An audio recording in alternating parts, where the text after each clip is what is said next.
Hi bookworms, this is Jessica with the philosophy of reading book tag.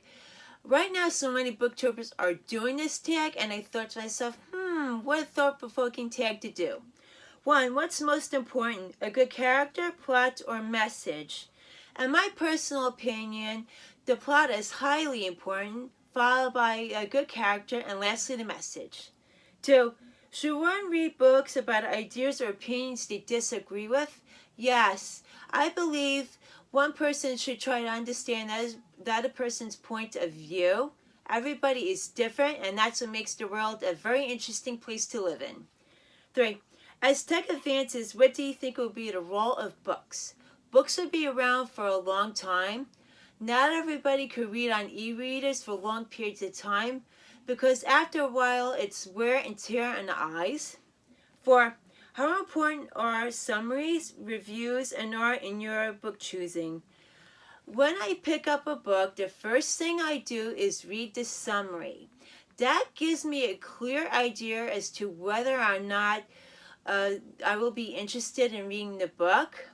As for art, it's beautiful, but it's not that important. And as for reviews, I don't let that influence my book buying. 5. Should one skim or scan a book? No one should ever skim or scan a book. Just read it word for word. 6. Should reading always be enjoyable? Yes, reading should always be enjoyable. It makes me sad when I hear people say, I don't like reading, because they don't know what joy reading could bring to their lives. 7. Is it important to be well-read? Yes, it's very important to be well-read because when you read, you gain more knowledge. Reading is a very powerful tool. 8. What is your book buying process? Well, I am cheap when it comes to buying books.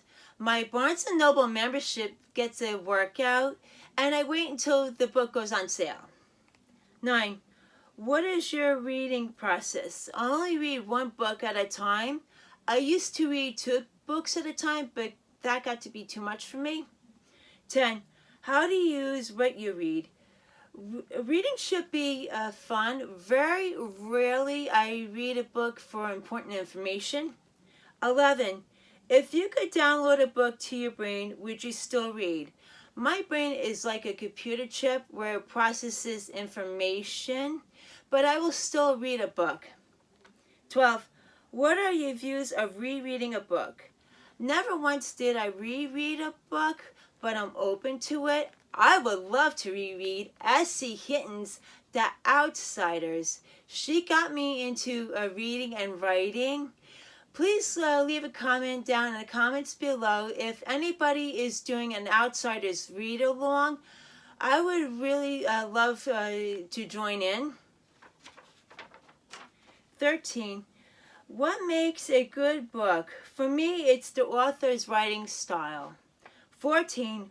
What makes a book bad? The plot, and also it could also be the author's writing style, because I might not like how they write the book. 15. How do you feel about not finishing a book? I never DNF books. I always finish what I started.